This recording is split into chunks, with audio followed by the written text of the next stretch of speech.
Hey, hi, afternoon, sisters and brothers. We're going to take a look at two topics. There probably some crossover here on the two, and it's going to come largely from me and my personal understanding of things that I've seen in dreams or a dream anyway, at least one. Maybe I shouldn't use it, but I'm gonna because that's how I've kind of gained a better understanding of it. So one of the topics is, of course, the Watchers of Heaven. And I mentioned it on a prior video where I said, God says, you don't send a man to represent you. You don't. You come yourself. And it only lines up when it's a woman. It does not line up when it's a man. It don't. It simply don't. The lie tells on itself, and oftentimes the truth is found in the details. And you have to pay attention. You have to use your reasoning. So on this channel, and the other topic we're going to look at is the silver chalice of Joseph, the silver cup that Joseph owned. And how none of what the New Testament rests on absolutely makes no sense based on study. And here on this channel, we're looking to transform the way that we think. So we take a whole different perspective, a different look at the text to what the modern day religions would tell you it means or want you to think it means. We're being transformed by the way that we look at things, and so we take a totally different route into these understandings of to understand the truth, and we have been understanding it. So we're going to begin in the Apocrypha with the Watchers. It's going to take us, of course, to the book of Daniel. And it's going to begin in chapter 15. It's the book of Enoch, chapter 15. It's part of the Apocrypha. And so instead of he answered, we're going to say she does. And she answered and said to me and heard her voice, fear not. Now, it's got Enoch here, a man. And I'm not suggesting that it isn't a man, all right? Because it absolutely is a man that they're sending to her. These women are sending a man to represent herself, all right? This is the only context that it makes sense in. It does not make sense in the context that they've given. And so it could be, I suspect it's King Solomon in the beginning. We know that he exalted himself to her throne of power. From there, we know that he does nothing but accuse her. And so there's nothing else that Mother can do. Mother God, the Ancient of Days, the Creator, the Potter, the Maker, can do but side with him because she goes silent in the whole court case, is what we understand. And it's all about the controversy of Zion. And so it may well be here, not Enoch, but it may well be King Solomon. It may well be the idol of Jesus as well, which we know is just a whole bunch of men, Baal, playing Lord God, Master, and all this. We'll leave it Enoch, okay?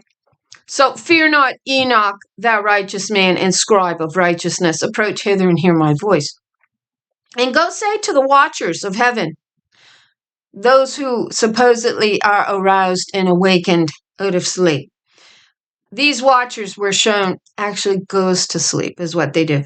So go say to the watchers of heaven, who have sent thee to intercede for them? Who have sent you, Enoch, to intercede for them? You should intercede for men, not men for you. You don't send a man to intercede for yourselves. You speak for yourselves. And she's talking to her daughters, known as the Watchers of Heaven. They are. And we've identified this as a simple fact. So, for men and not men for you. So how is it a man for a man? A man for another man. These Watchers are male. That's right. You could say, well, no, they're heavenly beings and they're sending a mere mortal male to intercede. No, these are women. The daughters that were sent in covenant to teach the laws of heaven to man. We get Job saying it. I made a covenant with mine eyes. Why then should I think upon a maid? For what portion of God is there from above? The inheritance of the Almighty from on high. That's daughter. That's a daughter. That is not a son. Who was largely known as these are known as your watchers. We're going to go on further. So you should intercede for men and not men for you. You don't send a man. You come yourself. So wherefore have ye left the high holy and eternal heaven and lain with, now they got women, you laid with men, is the accusation that comes against her. We see them saying this in Micah 2. Let her eyes look upon Zion. Let her be defiled. So here a man comes on her behalf, but the whole time he's stabbing her in the back and he's telling mother, well, this is what she wanted. She went and played the harlot. She wanted me to write the laws. She wanted me to dominate her. She wanted this covenant built on sex. This is what he's accusing in the heavens. We get it as it being Baal in the very beginning. Beelzebub in the New Testament will tell you that it means it's another title for Satan, who was chief of the demons. Well, Beelzebub will, in the Greek, when you go look it up in Strong's Greek, will lead you back to the word Baal. Yeah, Baal, which is another term for your husband, who accused the original spirit of the original covenant of this heinous act, as mother saw it, treachery against her covenant. And so she says you should intercede for men and not men for you. The men weren't interceding for her. That's why she still wears this yoke on her neck. She's never once went to the Creator herself. She uses a man as the go-between. That's not what mother is looking for, the Ancient of Days wisdom. She's looking for the return, O Shulamite. What might we see when the Shulamite returns, as it were, the company of two armies? That's 144,000 first fruits, returning back to their Creator, who they forgot in the days of their youth, when Adam accused her and stabbed her in the back, and then became her representation in the heavens. Whereas mother says, you should be interceding for the men, not the men for you. And they're actually not. When are you ever going to stand up? Present your case, God. She's known as the presence of God on earth, sent from heaven to teach man the law of heaven. So, wherefore have ye left the high, holy, and eternal heaven and lain with men? This is according to the men that get sent to intercede on her behalf. And defile yourselves with the sons of men. Now, they've got this all in reverse, which is what they did. They turned the story upside down. They told the potter she had no power over her own creation. That word potter is extremely important. With the sons of men, and taken to yourselves husbands, and done like the children of earth, and begotten giants as your sons. So what's a giant? Well, I'm going to tell you, giants is a beastly system. She actually gave them power to grow when she began to build them up. And when she began as the harlot in the earth to build them up, because we do so see over time her succumbing to this lie. And we've discussed it, how they took control of the next generations of little girl and taught them how to bow to a king. God says, hey, you didn't want me. You wanted a king. And here you are at the end saying king, and you can't seem to work it out in your mind what that truly is implying. It's implying that you're part of the Babylonian system. And we're going to draw that conclusion through the golden cup is what we're going to do. So, and go say to the watchers, right? Wherefore you have defiled yourselves with sons of men and taken to yourselves husbands, done like the children of earth and begotten giants as your sons, this beast system that currently we're living in, that the harlot is shown riding upon, but he exalts the harlot. That's what we're actually seeing. And though you were holy, spiritual, living the eternal life, you have defiled yourselves with the blood of men. Where does that take us to? Isaiah 4:4. I wash the blood off of my daughters in the filth. Now, how are you washed? You're washed in water, which is symbolized by purity of silver, is what symbolizes this, which is going to take us to that silver cup and the 30 pieces of silver that nobody really wants to take a deeper look into. So, yourselves with the blood of men and have begotten children with the blood of flesh, and as the children of men have lusted after flesh and blood, as those also do who die and perish. Therefore have I given them husbands. Therefore have I given them husbands, also that they might impregnate them and beget children by them. See, you see, that thus nothing might be wanting to them on earth. But you were formerly spiritual. The women were. They represent the spirit that fell. But she has yet to present her court case. She has not presented it. Now we know that Adam, Baal, wrote in there that God would not hear her court case. Just wasn't going to do that. Well, that don't really sound like the God that I know. God says, return, return back to me. God's waiting for the return of her daughter. That's what she's waiting for. But you were formerly spiritual, living the eternal life, and immortal for all generations of the world. You see? And it's the daughters. It's not the sons. And therefore I have not appointed husbands for you. For as for the spiritual ones of the heaven, in heaven is their dwelling. And now the giants who are produced from the spirits and flesh, so the spirits are your daughters, representation, your flesh is the sons, shall be called evil spirits upon the earth, and on the earth shall be their dwelling. And that's exactly what this union has produced, a spirit of wicked, evil spirits. That's what it has produced. So if you want to look at the spirits there as female, yeah, they're the harlot spirit that bows to this idea of man as God, which is what God is driving at here. Why did you send a man to represent you, to defend you? When you sent him, you let him stab you right in the back. And you fell for his lies.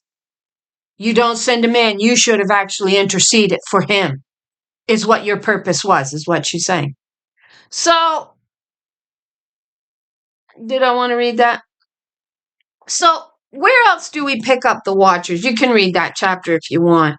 But you do have to take a spiritual overlay, which is an allegorical language as we understood. So when we go to the book of Daniel, now let's see if we can find it. I don't know why I marked that because I'm not going to be there for a while. So where was Daniel? You get mention of the watchers in the book of Daniel. Where is it? Oh no. Do not start with me. Oh, did I not? Oh, there it is. No, that's a different one. I see I was deep in study, and I don't think I backtracked on it. Okay, so just give me a moment.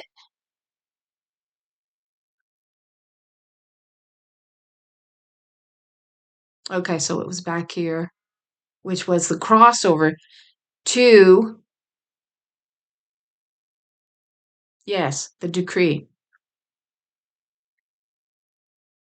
So I had a dream. Okay, I'll start with this so we can get this rolling in play here. And that is that I had a dream years ago, and I had forgot I even had this dream until I had pulled up one of my old videos. And it's funny what you can forget, but I had a dream of seeing a silver platter in a dream with a white piece of paper on it, said mandate on it. And when I picked that platter up, underneath it was another piece of white paper with the word now on it.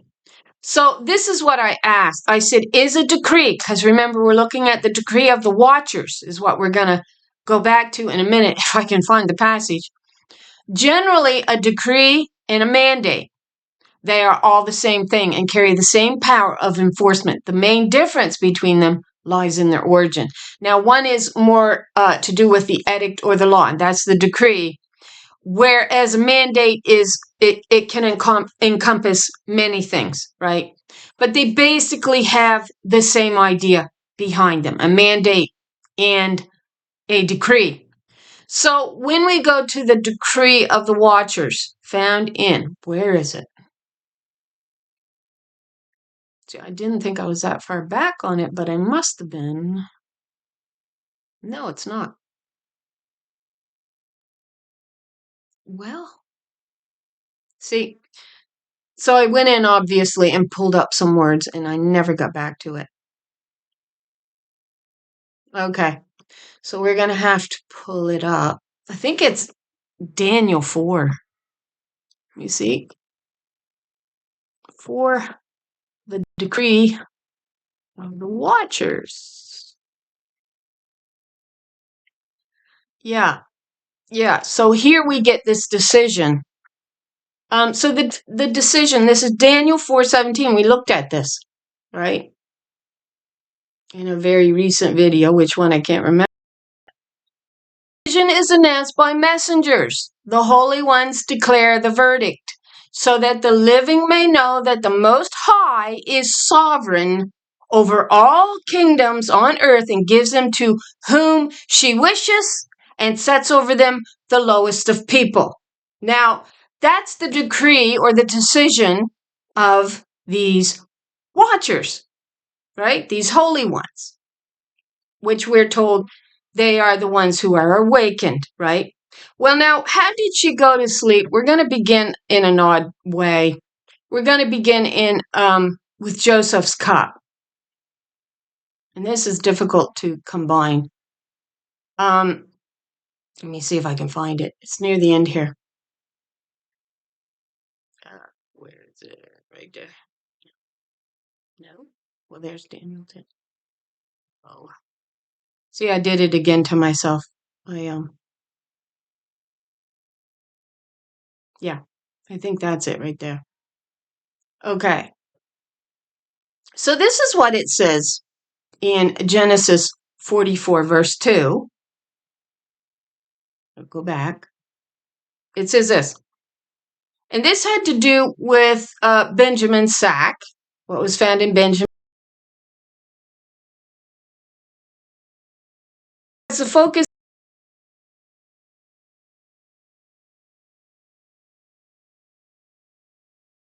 is what cuppy means, the silver one, in the mouth of the youngest one's sack, that was Benjamin, along with the silver for his grain.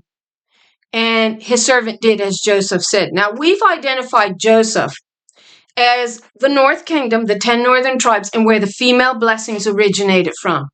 They wanted to bury it all over with man and man. That's the abomination of desolation, is what we see there. So Joseph all has to do with the female blessings that they want to bury and say, it doesn't really exist. It's all he and he, right? You'll always get that context. Cain and Abel. Cain murdered his sister, is what he did. You've got Jacob and Esau. Well, Jacob stole her birthright, is what he did. And so we get two oftentimes in the context, and they want to stick it male and male, as opposed to you're without excuse not to understand my Godhead. I manifested it in what I created. You see male and female on this earth. The womb yields up firstborn daughters just as it does firstborn sons, and yet they never speak on firstborn daughters. The abomination of desolation is linked to a man inside of a man. She became a desolate spirit. Her covenant was not upheld in the land. And so the children, she becomes desolate without children, because the wife in that passage we discovered is Baal herself, which is hearkening to husband's Baal's religious life, which takes us to the covenant in the Old Testament that men like Elijah and Gideon was battling against. And that covenant was called the covenant between Baal, Berith. Berith means covenant in Hebrew. Baal is the idol of husband as Lord and God, which came straight out of the land of Egypt and began as a golden calf. You switched over my glory to that which eateth grass. I told you not to make an image of an animal, and or male or female, a human. I told you not to do that. I told you to follow my way. And it came off my daughter's tongues. And the other portion of that covenant was with what was known as El Berith. Now, what we saw over time was the daughters who were known as the presence of God on earth, called God themselves. Some of them began to turn away from their creator, their potter, their maker, and it was caused through acts of great violence that we see in the land. And the first Adam, Adam became the accuser of that covenant.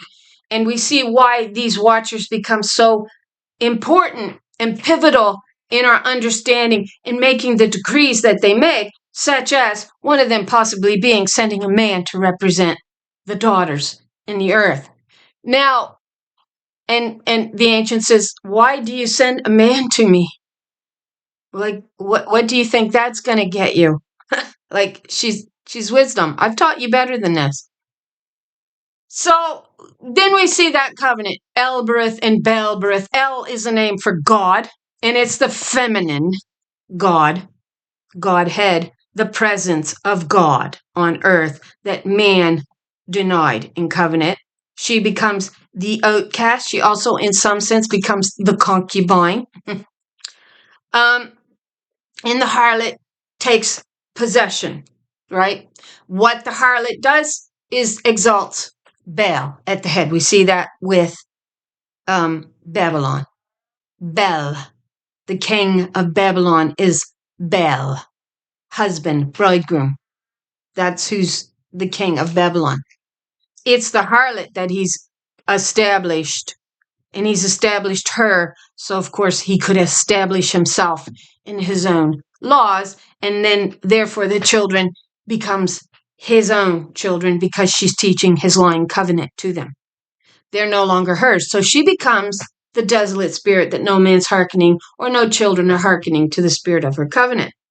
Yet more are the children of the desolate than of she who has a husband.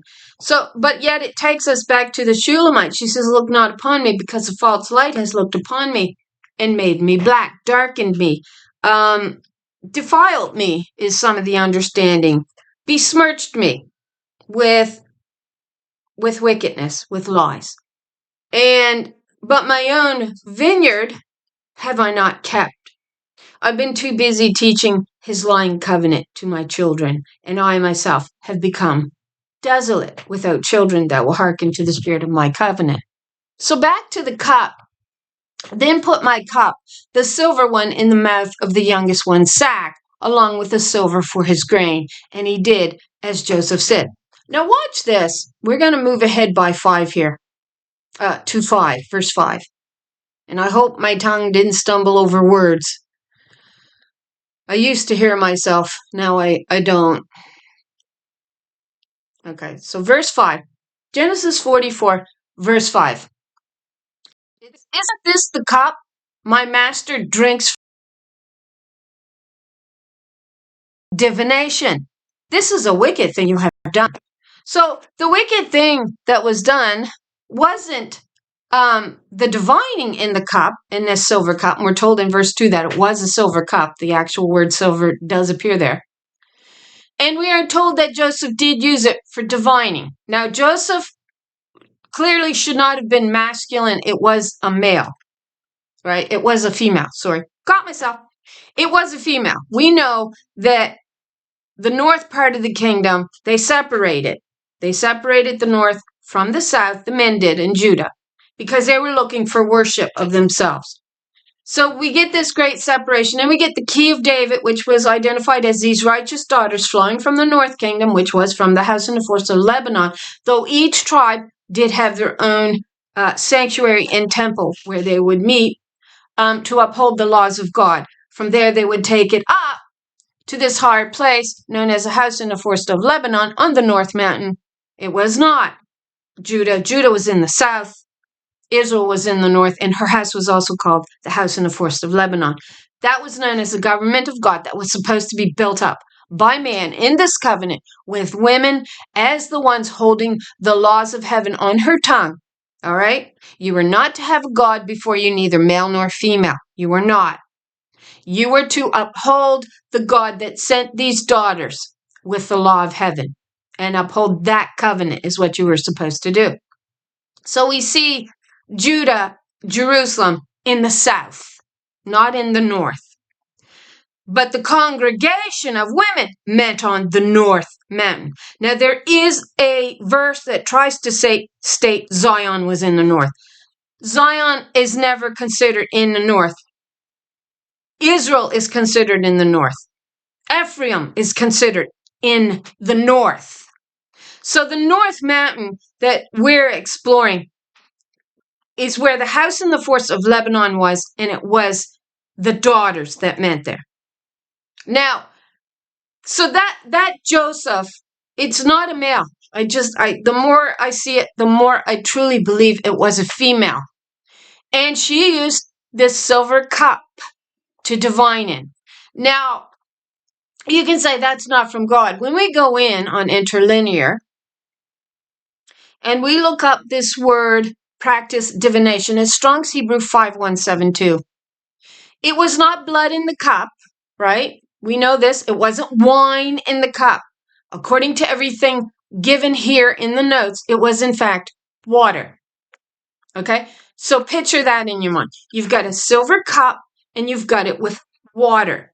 We're told at the end, the daughters that goes through this suffering, this great suffering, and they promise that they will endure the sins of Israel upon their heads, and they will come out in the end, and you get this idea of a ruby red vessel holding water. Now, we studied that in prior videos for anybody who's been along for any period of time. Here, we get a silver cup with water in which is divined or prophesied enchantments, indeed practice divination, interpret omens, practice divination, took as an omen, used in divination. So here we go. Practice divination. This is in Genesis 44:5. This is on the notes. By means of a cup, by hydromancy. Now, I'm going to go one step further than that, and I'm going to tell you that I don't think the word here should be hydromancy. It should be this word, if I can say it. I can't say the word. Syphomancy? Syphomancy. If I think to, I'll leave the links below to both of these words, hydromancy and syphomancy. So hydromancy, it states in this word of divine, what is it? Divine, prognostication. I can't remember it. Enchanter, learn by experience, diligently observe. So remember, he's diligently observing the water in the cup is your allegory. So what does it mean, hydromancy? Hydromancy, it's an ancient Greek, that's interesting. Water divination, from water. And divination is a method of divination by means of water, including the color, the ebb, the flow, or ripples produced by pebbles dropped in a pool. There are various methods of hydromancy. Hydromancy with rainwater was termed hydatoscopy. That's stupid. Hydatoscopy. And hydromancy with water from a spring was termed pegomancy. Okay. So, but what's the difference here between the two words when we go to syphomancy? Syphomancy, again, Greek, cup or drinking bowl, and divination is divination using a cup or goblet. Now, we know that this is what Joseph, not David. I want to say David for Joseph. This is what Joseph, which was the female, did. It's more closely aligned just from its description as syphomancy, not as hydromancy, because we know that it was a silver cup. Why a silver cup? Why? That's the interesting thing. So, syphomancy divination is a divination using a cup or a goblet. This may involve forecasting or representing by using a cup of water and reading the signs specified by certain articles floating on the water. It is considered one of the oldest methods of foretelling the future by means of crystalline reflection, both in ancient Egypt and Persia. So there we get an interesting one there with the mirror as a reflection of water. It's interesting they used the women's mirrors to make the basin, the pedestal that this brazen, I can't say it right, pool of water, this, I forget what it's called, but they used the women's mirrors to create both of these, which hold the water. Now, what else was I going to say? This takes us to the 30 pieces of silver and why they become so important to us. So we know that Joseph, representing the female blessing, divined out of a silver cup using water. All right? Now, okay, where do we want to go? We also get this understanding of another cup. There's 3 cups, really, I think. Excuse me. Mentioned in the scriptures, and they're all 3 important for a reason. They're drawing your attention. Understand the differences in these cups, and you will understand what runs through the word, which is the truth, like a silver thread. You will understand that. So in Psalm 116, verse 13, we get this. She says, I, and it is she, I will lift up the cup of salvation, and I will call on the name of the Lord. Now, I want to go in here on parallel, on the full chapter. Okay. And look at this a little deeper. So, see, it was, I believe, therefore have I spoken. I was greatly afflicted. And I said in my haste, all men are liars. But what shall I render unto the Lord, the Ancient of Days, for all her benefits towards me? So is she speaking of Joshua here in the Old Testament? We're not talking about Jesus. Jesus is the idol of Baal that he uses to make sure that his power is well concentrated on him, concentric on him, male. That's the idol of Jesus. Joshua upheld her and her law. So I'm thinking this was the gift of mother to her that she's speaking of. What shall I render unto the Lord for all of her benefits towards me? No, that's wrong. What shall I render unto the Lord for all of her benefits towards me? Yeah, she says all men are liars. But then in this verse, what shall I render unto the Lord for all of her benefits towards me? Just let me look at something here right quick. Does it not speak of benefits in Psalm 68? Sorry if that reflects on me. Okay, so in Psalm 68, what does it say?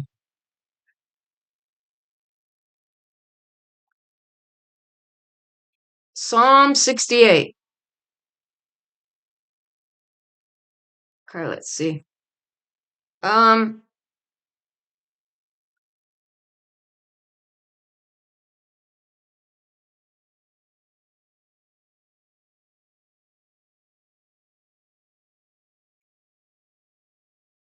Right there. Verse 19. So it is the same word appears here, whether they're the same one when you pull them up. I haven't looked at them. Psalm 68, verse 19. Blessed be the Lord who daily loadeth us with benefits, even the Lord of our salvation, Selah. So we know that was daughter Israel herself who loads us with benefits. That actually takes us back to Isaiah 49 when she, the bride, which is really the Spirit, we're talking about the Spirit being identified as a woman. And when she sees all of these children, she says, who has begotten me these? And the Lord, the mother, says, I have begotten them for you, me. So that's the benefits here. It's got to be, what shall I render unto the Lord for all of her benefits towards me? Like she has restored her kingdom back to her. She says, I will take the cup of salvation and call upon the name of the Lord. She's saying, I will pay my vows unto the Lord now in the presence of all, not his people, her people. So she's saying, though a man came, I sent a man, we sent a man, the watcher sent a man. He stabs her in the back in the, in this testimony and says basically that she's down at his feet on her knees, playing his harlot, and that's what she wants to do. Whereas he really stabs her in the back is what he's really doing. And mother says, how come you send a man to represent you? Why don't you come yourself?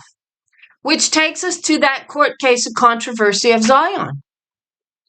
And she says, stand up for your cause, God. That's the presence in the earth, known as the daughter, that you are to listen to her law.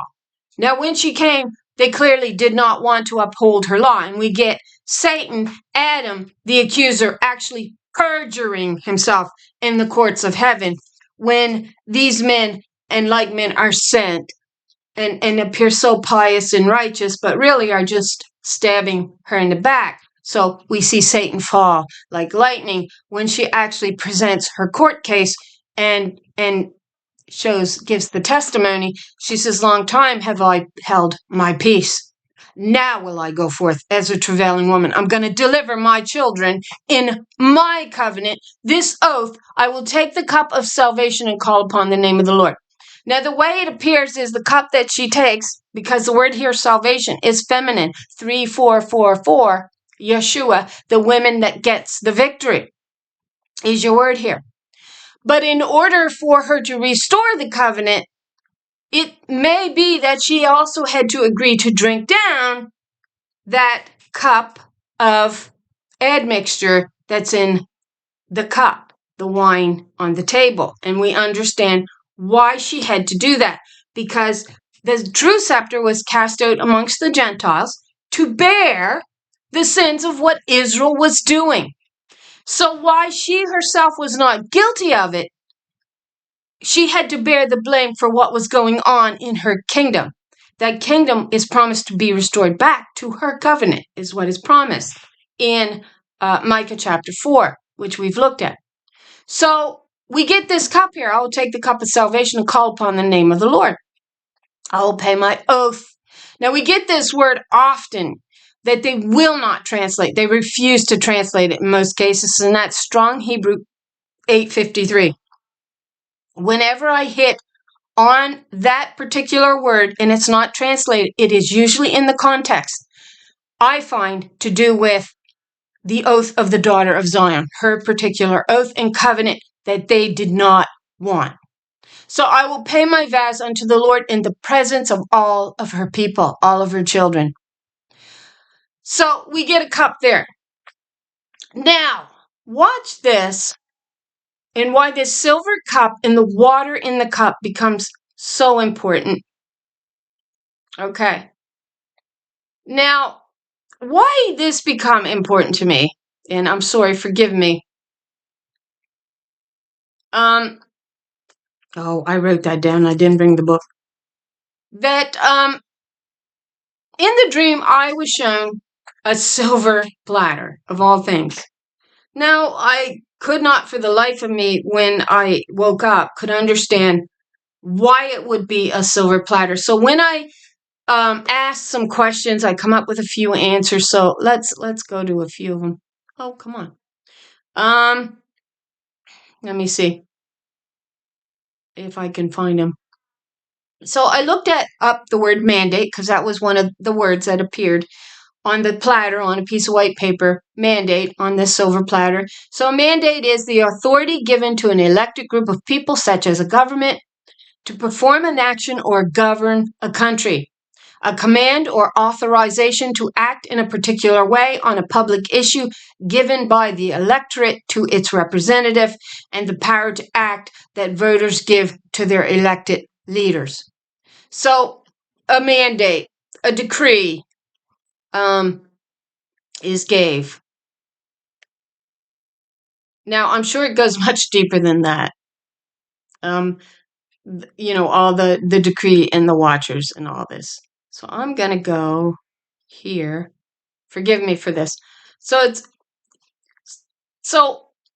when I come up with the silver platter, it wasn't until years later, this only happened like a couple years ago, that I began to actually look up the idea of a silver platter and what it represented.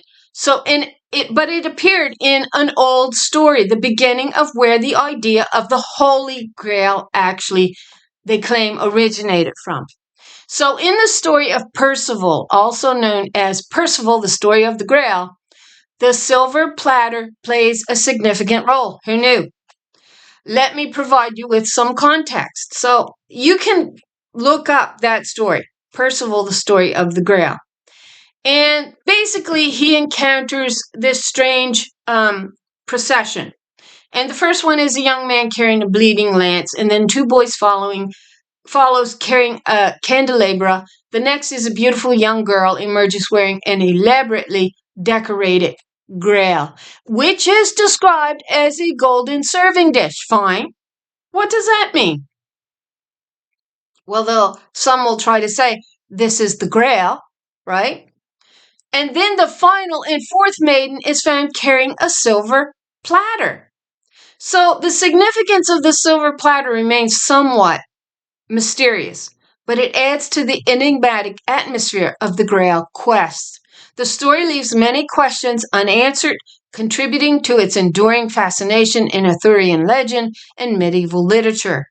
In essence, the silver platter is one of the intriguing elements that captivate readers and scholars alike, even though its exact meaning remains open to interpretation. Now, again, when I had asked a similar question, it came up and said this right outright, and I wrote it down in my pink little book that I can't find now. It said the platter, the silver platter, means, what did it mean? Mysteries that were hidden, now being understood, and transformation. This was the meaning of the silver platter. And it states that the Holy Grail began out, as they suggest in some of these past contexts that I asked different questions and came up with different answers, that the Holy Grail began as a silver platter. Now, why would it begin as a silver platter, you think, in these stories? All right, because we do got Joseph's silver cup that he divines with in the water, right? So the water is important. Oh, okay. And we're going to move ahead here to Zechariah 11:13. What does God say? And the Lord said to me, throw it to the potter, the handsome price at which they valued me. So I took the 30 pieces of silver and threw them to the potter at the house of the Lord. Now, your potter is the one that will form and shape what? What was she promised? She was saying, I will restore your mandate, because it was her robe. Let's go in on this. It was her robe. And read this. I don't know if we want to read the entire chapter, but it's amazing how it sets the whole context for the silver cup, right? That you divine out of with the water. So open thy doors, O Lebanon. Why Lebanon? That the fire may devour thy cedars. Howl, fir trees, for the cedar is fallen, because the mighty are spoiled. Howl, O ye oaks of Bashan, for the forest of the vintage is come down. So there we get Bashan again, which we've looked at. There is a voice of the howling of the shepherdess, for their glory is spoiled. And it was the women's glory that were spoiled. A voice of the roaring of the young lions, for the pride of Jordan is spoiled. I think it's the lionesses, perhaps. I haven't looked at this closely. So I may be saying some things wrong till we get them right, because that's how we work. Thus saith the Lord my God, feed the flock of the slaughter. So she was addressing the Holy One here.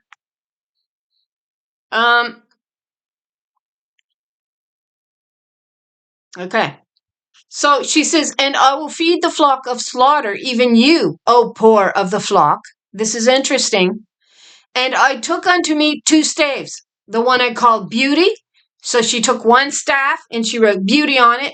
And the other one she called Bands, her union, her inheritance. And I fed the flock that was going to be slaughtered. Who was that?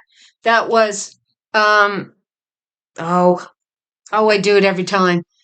The flock in the midst was called, I forget that name every time. Bozrah? Yeah, Bozrah. And yet that don't sound right. The flock of Bozrah in the midst. Let me see here. It's in Micah 2. All right. Because we know Solomon, King Solomon, this is important too. We're going to get into it a little bit. Why he changed the portion in the midst, which was known as the flock of Bozrah. Yeah, I think I got it now. Bozrah. Now it's making sense. Now it's coming back to me. Changed the portion in the midst. We're told this in Micah chapter 2. Basically, what he changes it over to is a harlot spirit. The flock in the midst is representing the women. He changes it over from the key of David, when he walls up the breaches in David's wall, which was really gateways for the holy ones coming from the north that would teach them the laws of heaven, also known or called the key of David. He walls up these breaches and he establishes a new flock in the midst called the harlot spirit or the key of Solomon. So we see him doing that here in, where is it? It is Micah 2.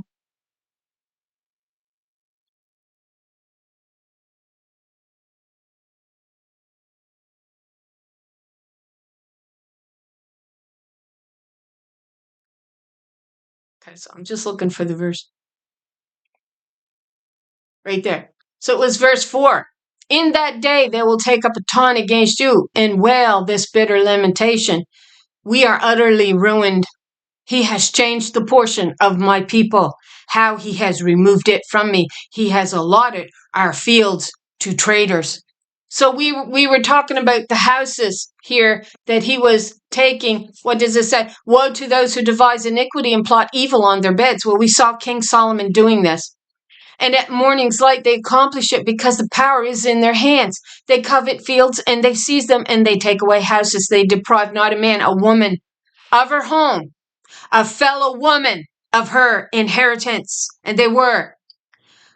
So they were taking these women's houses. We understand this from reading Jeremiah 9, that it was the wise women that they were destroying so that they could actually take control of the next generations of little girls, like we see Mordecai doing with Esther. Mordecai means follower of Marduk. Marduk is another name for the solar calf. Another name for the solar calf is Baal, bridegroom as Lord and Master.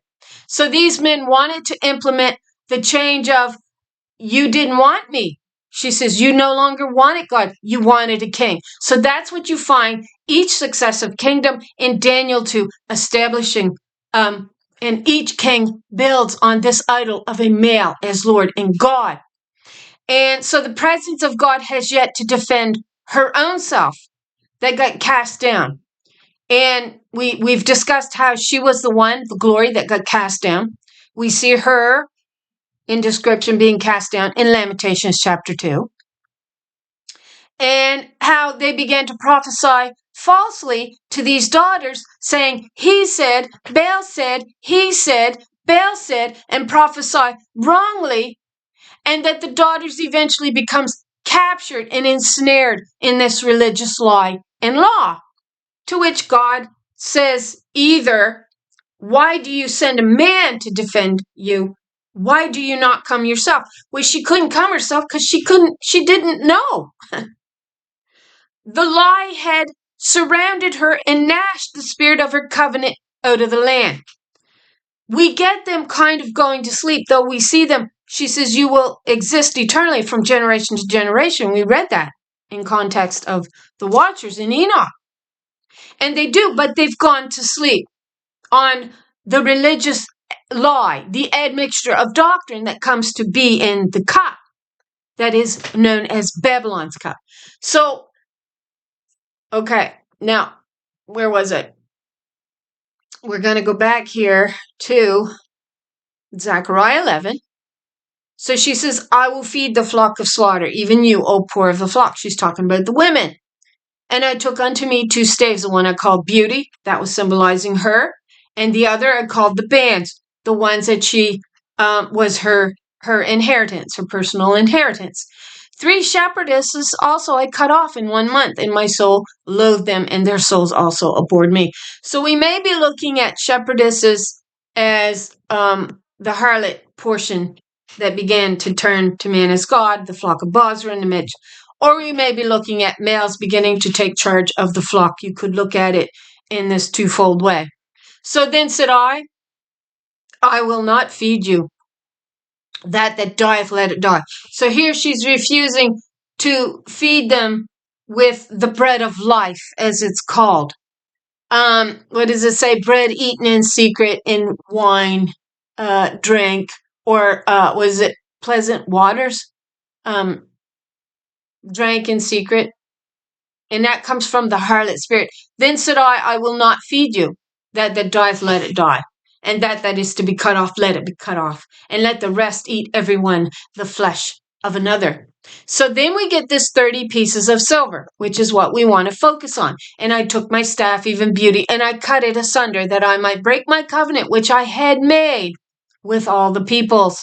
And it was broken in that day. And so the poor of the flock that waited upon me knew that it was the word of the Lord, the word of the Ancient of Days, of the wise.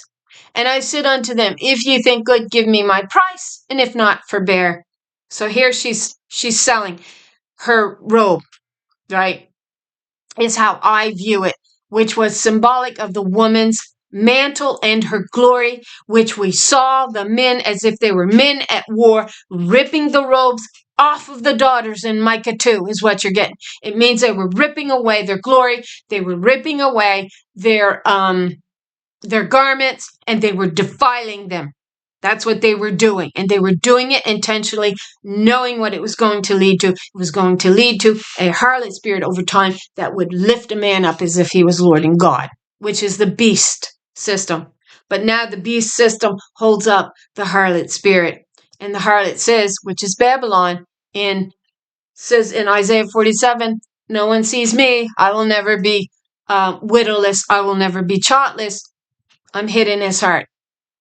And yet God says, oh, the snare you lay for me and my daughters to fall into, dear son, you're going to fall into it. And every man's sword is going to be at each other's throat. Now she promises that in Jeremiah 23, your sword will become your burden. That's why we get them, these three different religions on the mountains in Israel, all of a sudden turning on each other, because that's what lying religions do. These lying religions began as one. It began to branch out, and it's branched out into all these world religions that exalts their God, man God. And God says, your sword will become your burden, saying, you're all gonna turn on each other in the end. That's my promise to you. So, and it was broken in that day, so that the poor of the flock that waited upon me knew that it was the word of the Lord. And I said unto them, if ye think good, give me my price. All right, let's just go in here in a minute, in a quick minute here. And because the word mantle actually, I believe, I'm not certain, I believe it actually appears here. And now my computer is being really slow. Okay, there we go. Come on. Okay. So I might be able to spot the word. Yeah, 853 is in there. So they weighed out the oath of the daughter, my wages, 30 pieces of silver. It's one of these here, my wages.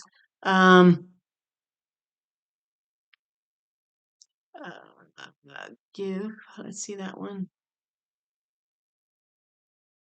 Glory, grant, permit, my wages, fair, refrain. So they weighed.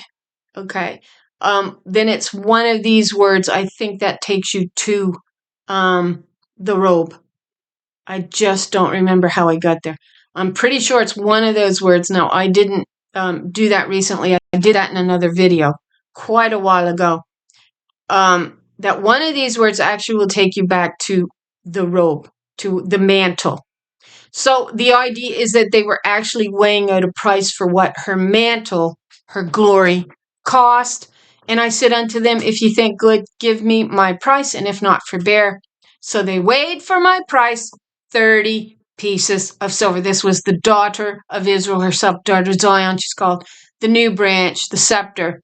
And she was the way that they were to rule and enforce the laws of God. And when we say enforce, we don't mean enforcers with big muscles and their fists out to punch your face in.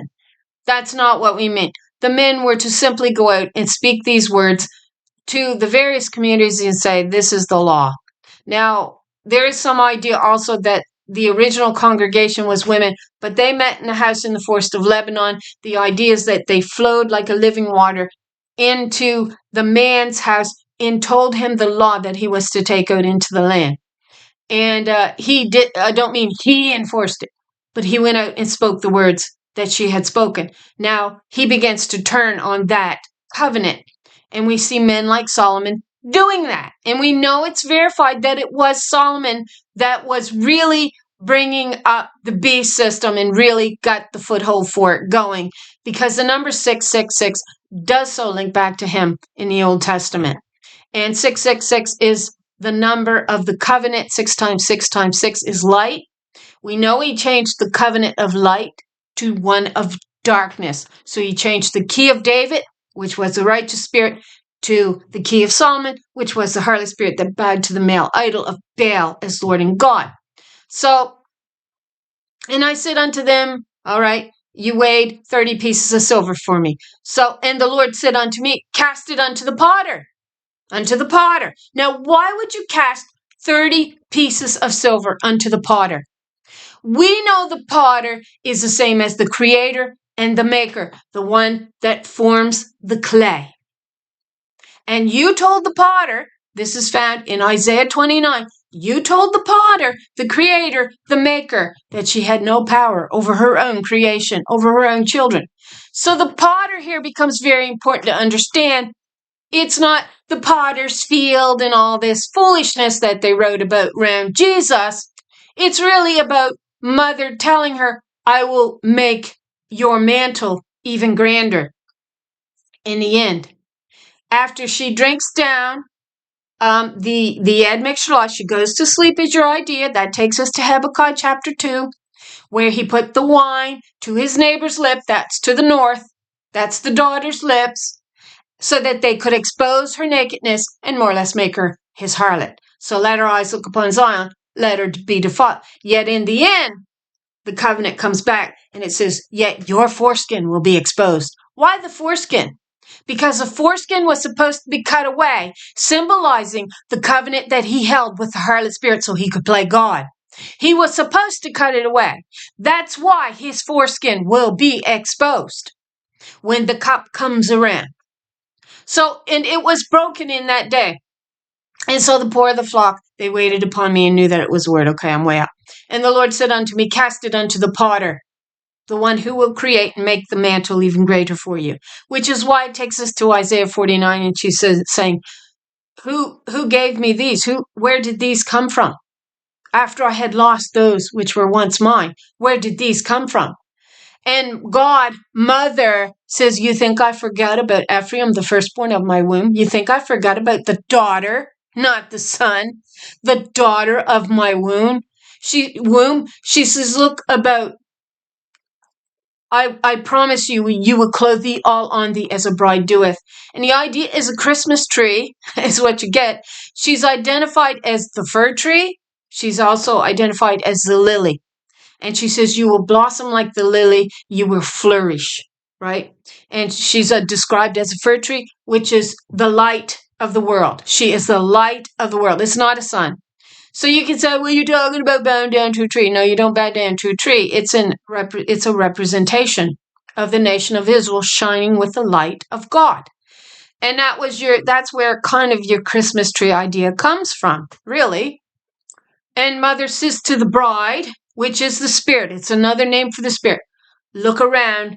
I promise you will clothe them all on thee as a bride doeth. Now, when you look at the Christmas tree, you put these bulbs on them, don't you? Round. They kind of look like wheels, and they kind of look like planets.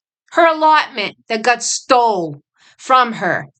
And so we know Satan took charge of her throne, is what he did, which was the idea that the accusation was going to do.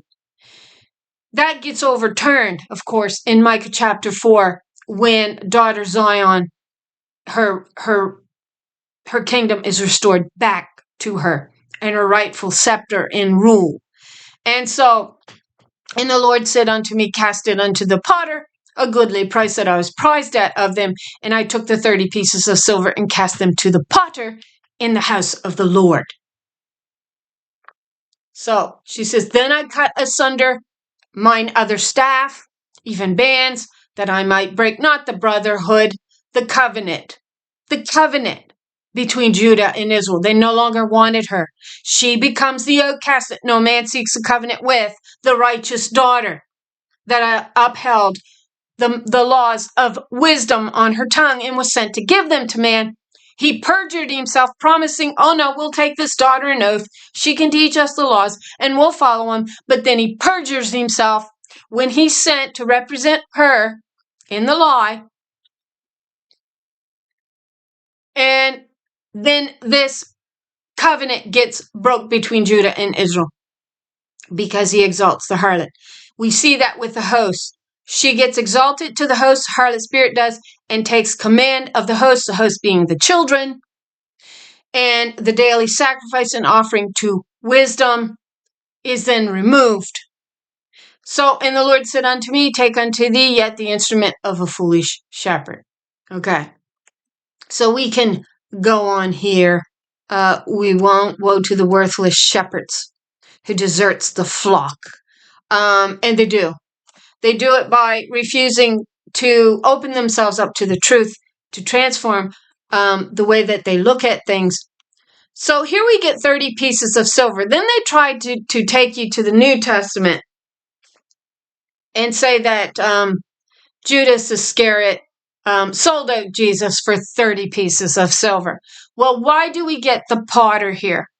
If it's not about the reshaping of her mantle, you can say Jesus all you want. It's Joshua. Jesus is the idol of Baal that they used to subjugate women and say, man's your head. Man is not your head. He never was. There's no head here in that sense. What there is following the way of God. And it was to come off of the daughter's tongue. It was known as a gentle flowing law system with 10 commandments. And she says in Deuteronomy 4, you couldn't even keep those 10 commandments. You couldn't. And then you talk about implementing the Noahide laws or the Torah laws. Oh my gosh, and say Jesus upheld them. They couldn't uphold 10 simple commandments. And they didn't want to uphold them. They wanted to turn on these daughters so they could write the law and yoke them and steal their goods. They were thieves and liars from the beginning, not fit to be in covenant. And they laid a false foundation known as a harlot spirit that would bow to man as if he was Lord and God. Now that is what all your study will bring you to. So Zechariah 11, we get this mantle. So my idea on the mantle was with the silver platter. I had so many other things I wanted to say. But a silver platter can be what? Right? It's unformed, isn't it? It's your basic understanding. It can be made up of 30 pieces of silver, a silver platter. It has yet to be shaped by the potter. It was a promise from the potter that this silver platter, these 30 pieces of silver, which is your allegory in the story of Percival, right, would actually be reshaped to hold the water again. So why is the water so important? Because of Isaiah 4:4. God says, I will wash the water, I will wash the blood and the filth off of my daughter. So what did we discover the filth was? Well, the filth came from Baal. Baal is called the Lord of Dung. There it is. The one I'm looking for. I think it's here. And filth is feminine, right? And in Isaiah 4:4, God says, I'll wash this filth off of my daughters. So when we understood what the filth was being washed from the daughters, we had gone to Isaiah 28:8 and we discovered what that filth was. And it's specific of human excrement, this filth. And it's of the drunkard's vomit in Isaiah 28:8 that gets washed off of the daughters in Isaiah 4:4. So what would make these men sick in Isaiah 28:8? That they would be spewing vomit on the tables that then becomes known as human excrement. Human excrement becomes important in our understanding because Baal means Lord of Dung and is also another name for your bridegroom, your husband who wanted to play and God.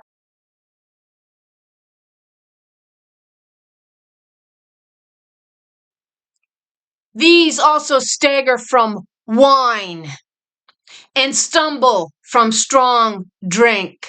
Priests and prophets reel from strong drink and are befuddled by wine. They stumble. You see, they're stumbling in their own lies. At the end, they actually stumble into their own snare and they can't get out of it. It says, the snare they lay for my daughters to fall into. They put the wine to my daughter's lips. That's in Habakkuk 2. That's right.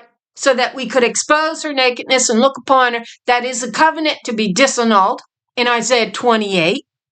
So they stumble because of strong drink, muddled in their visions and stumbling in their judgments. Their judgments are so one-sided. If you can't look around in this world and see how one-sided their judgments are, then it's simply because you choose not to open your eyes and look. For all their tables are covered with a vomit. There is not a place without filth. That filth is human excrement that God is washing off of the daughters along with the blood. So whom is she trying to teach? To whom is she explaining this message? To infants just weaned from milk? To babies removed from the breast? Now, we already examined all of that.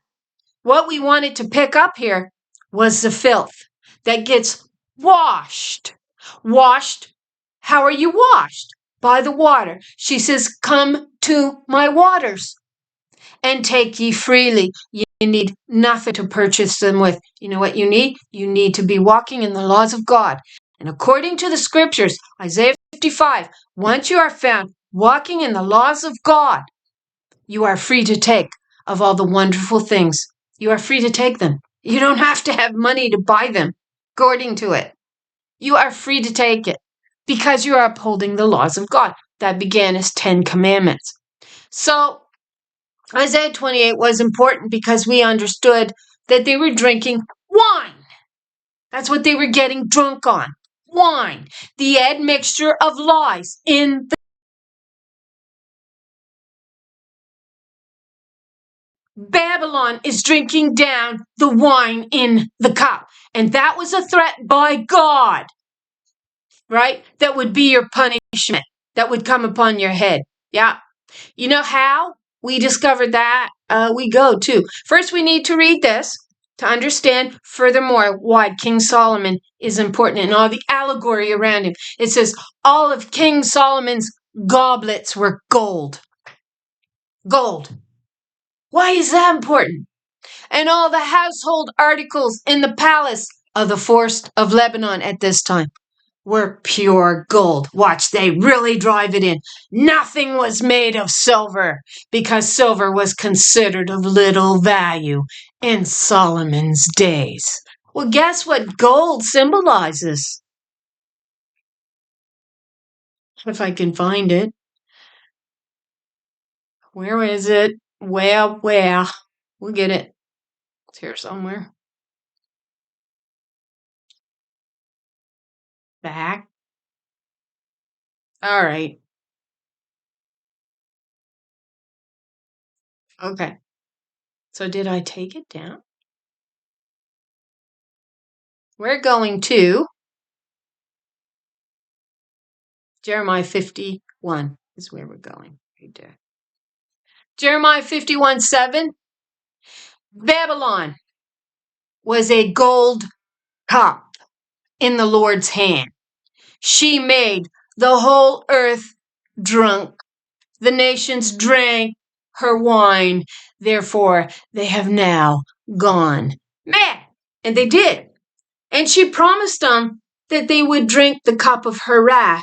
So you know what she did? She let you have your admixture of lies to teach you the truth.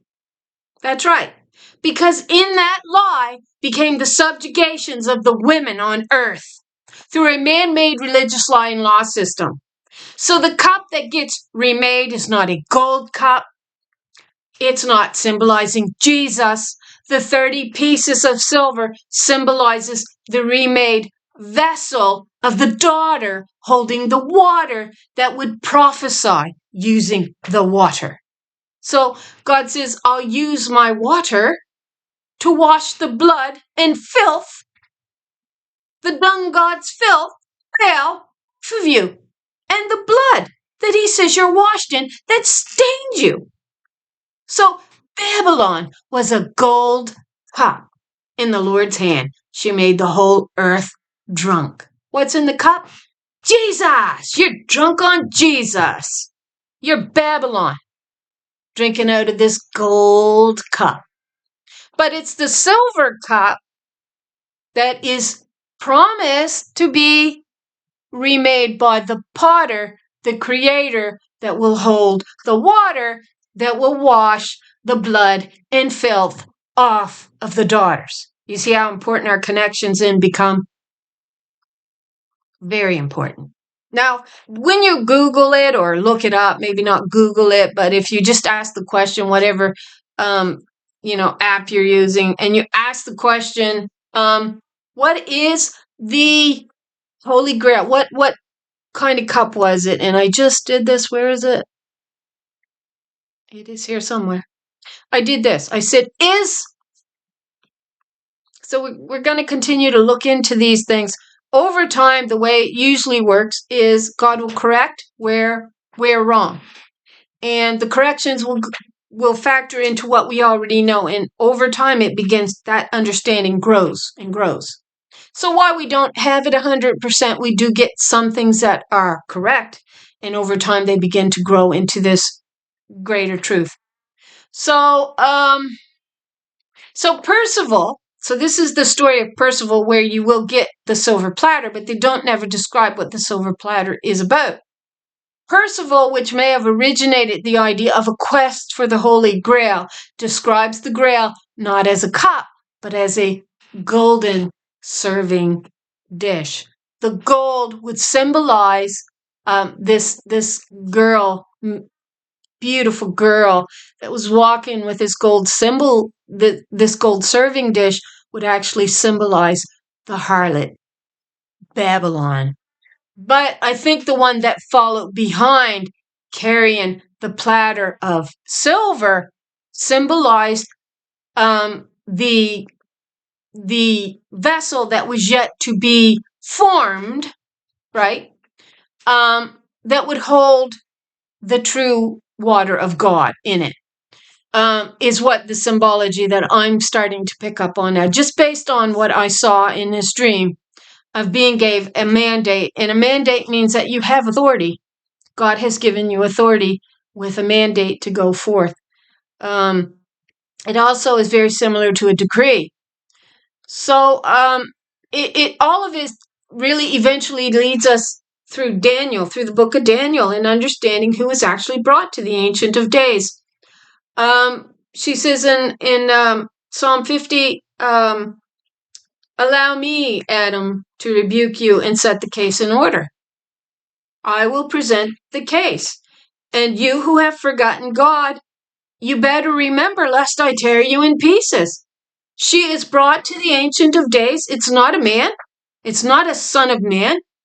It is the daughter of woman herself, Israel, mother's daughter, with her inheritance that she brings back to the mother, that she promises that she would drink of this cup and restore the cup of salvation, or salvation. So there's another step in this. There is. We're going to die and we're going to go out in the spirit. We're going to battle again. We are. In a different sense, in a different context. And for those who think that you don't have to seek for your anointing, you do so. There's those men on the pulpit really wants to stop women from attaining to their personal anointing.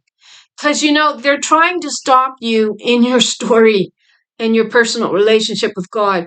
And I would say that knowing your personal anointing brings you closer to God and God's truth. You have to actually seek your personal anointings.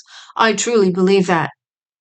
And so it does mean examining. And that silver platter, I was like, this wasn't easy, to some degree. I think to myself, this was hard. This was a hard climb. We're still climbing.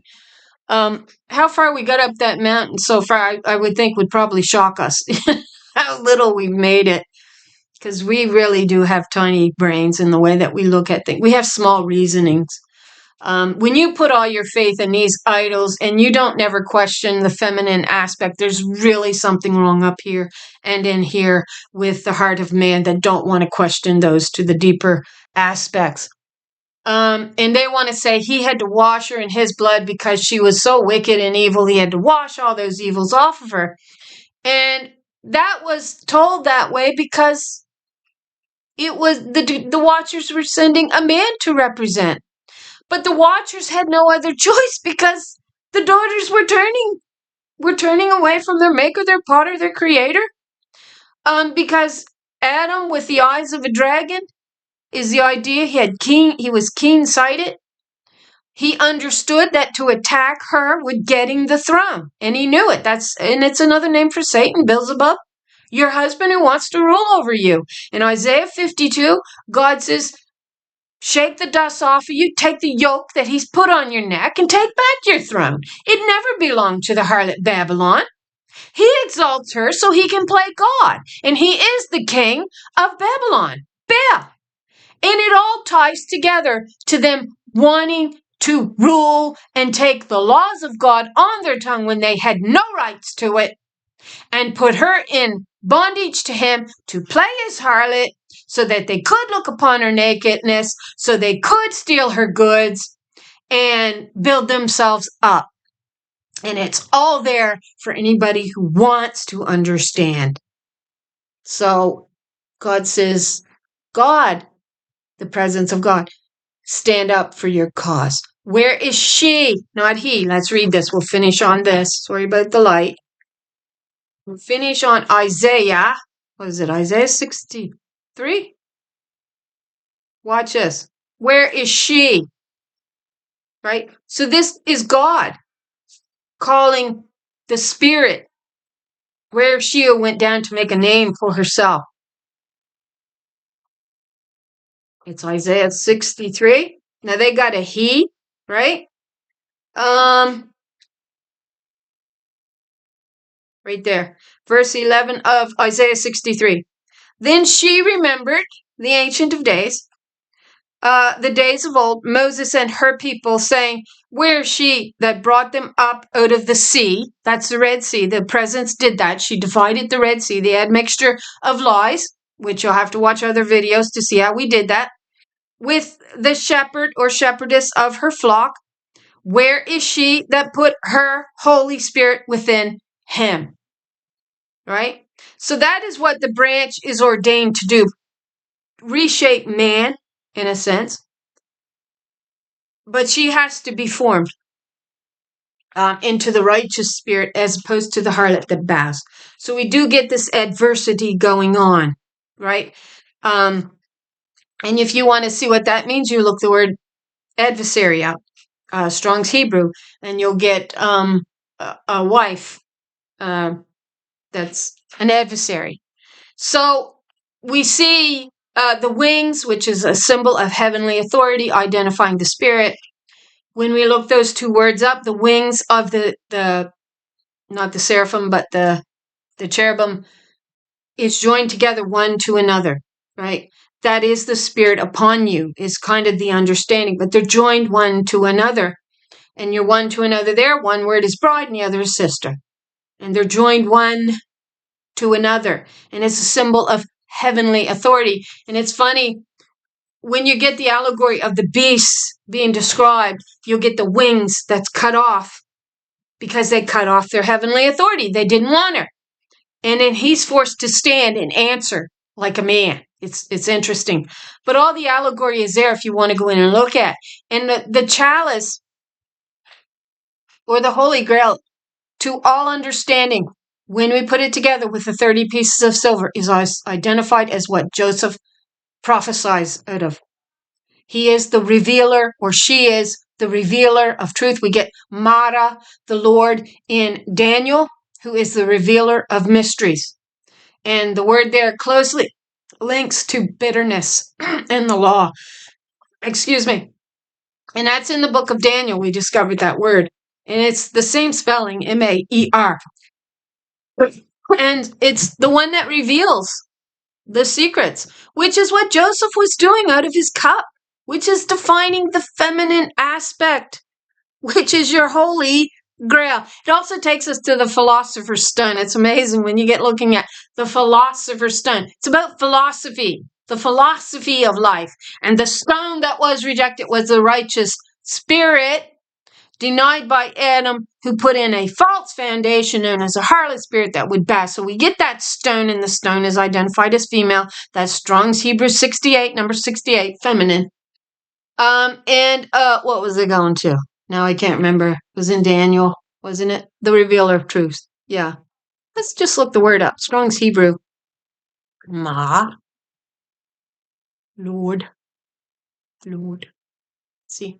Of course, I want to put everything male. So this is 4756 ma, mer, from a root corresponding to 4754 in the sense of domineering, a master, Lord.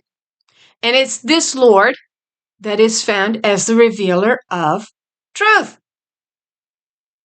Daniel 2:47. We'll finish with these verses.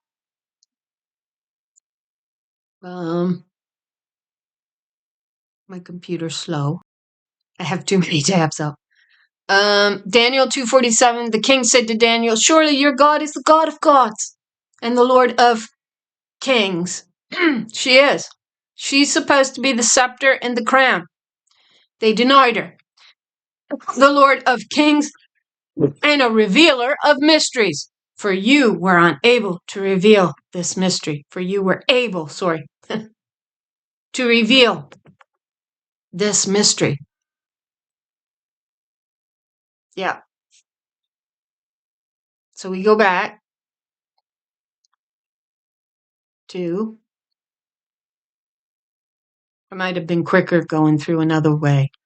So we'll go to now Daniel 4 is the other place. I think there's only two. You see here? Oh no, there's 4 occurrences of this Lord, and she always appears in the book of Daniel, and it's she. They got a masculine name. This is the revealer of truth, of a revealer of mysteries, which is basically what Joseph was doing with the silver cup in the water. He was revealing mysteries. And I believe when you look that up, it has that right in there. To the degree that he was looking for the mysteries to be revealed in context of Joseph and his silver cup. So it is all there. So from a root corresponding to Mara, perhaps to flap the wings.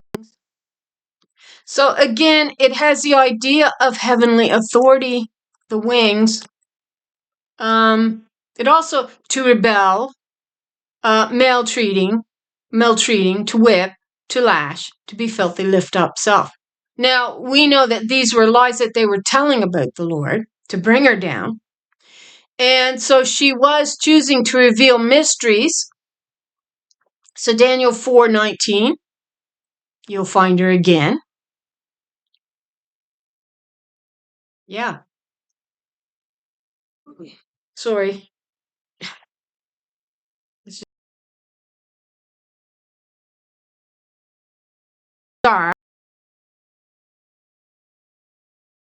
Terrified him. Why is very being shown, and it terrified him.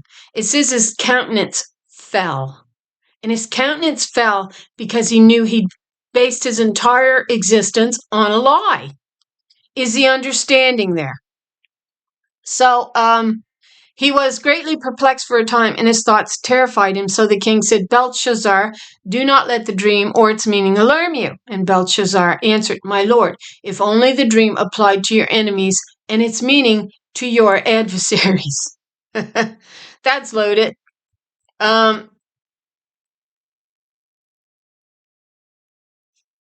Okay, so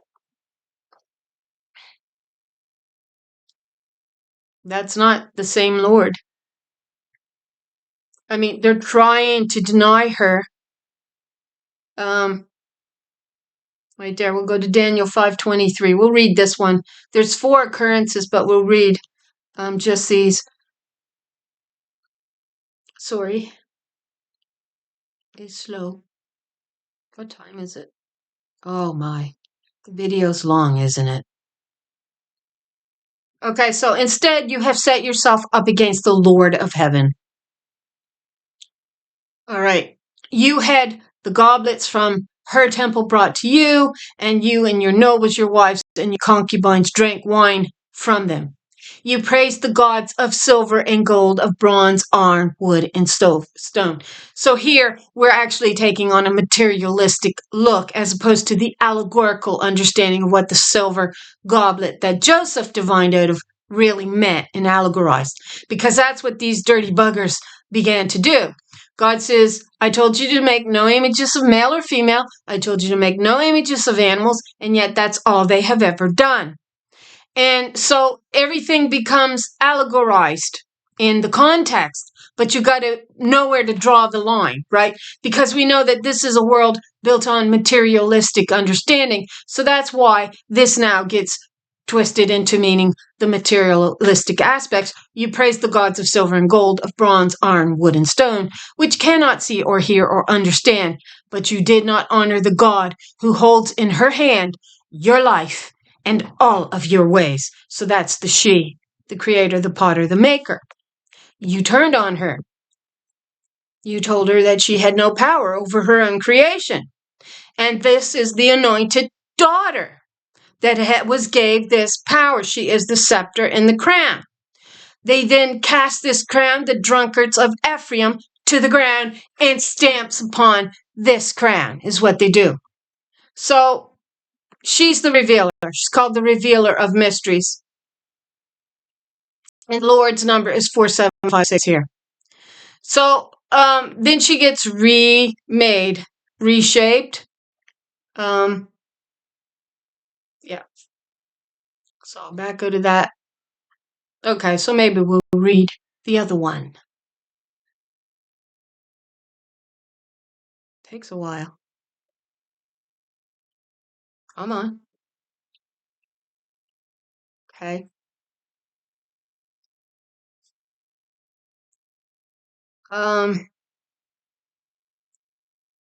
What one did I read? I don't know if I read that one.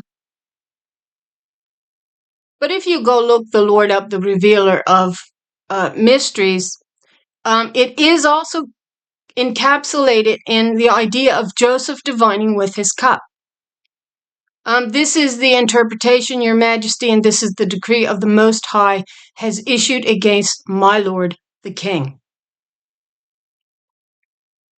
So the Lord there appears. All right, we spoke on this one already. And it's she's a revealer.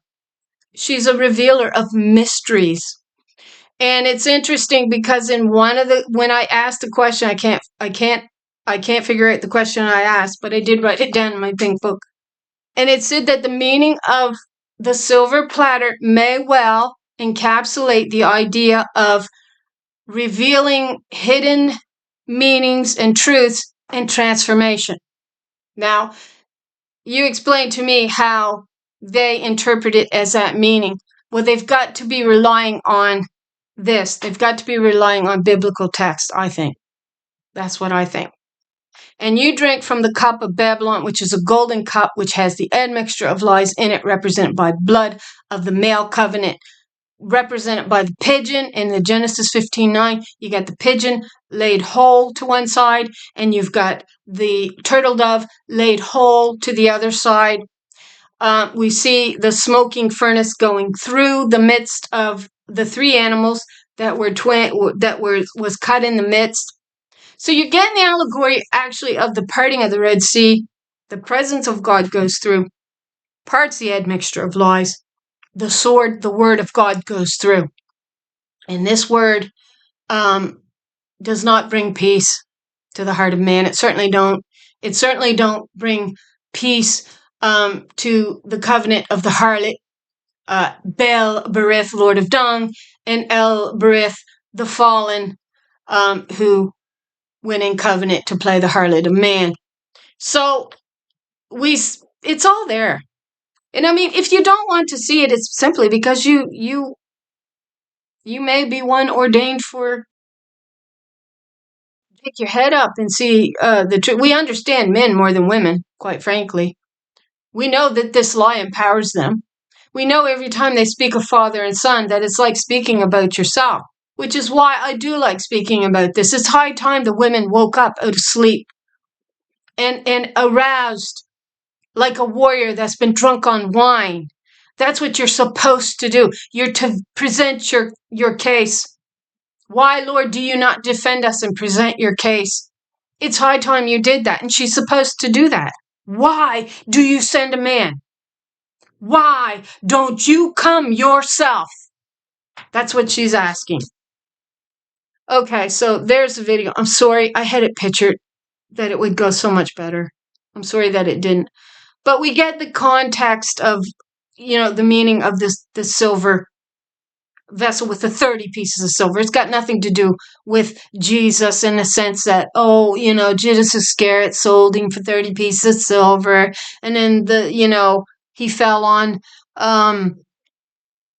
something that his guts gushed out. And it's just in the potter's field. I don't know. Maybe there's an allegory there that I need to understand. I haven't looked at that in a long time, so I better not speak. Because I haven't gone in and studied that deeply. I just know that the promising by the potter is to her that they bought her mantle out because they were rejecting her covenant. They did not want to institute that covenant. And so they bought it out, and Mother says, toss it to the potter's house and I'll make it grander. That was the promise to the daughter, that it would be made grander. So there's the video. It's already an hour and a half long. Thanks so much for watching. I pray the Lord blesses you with an abundance of truth.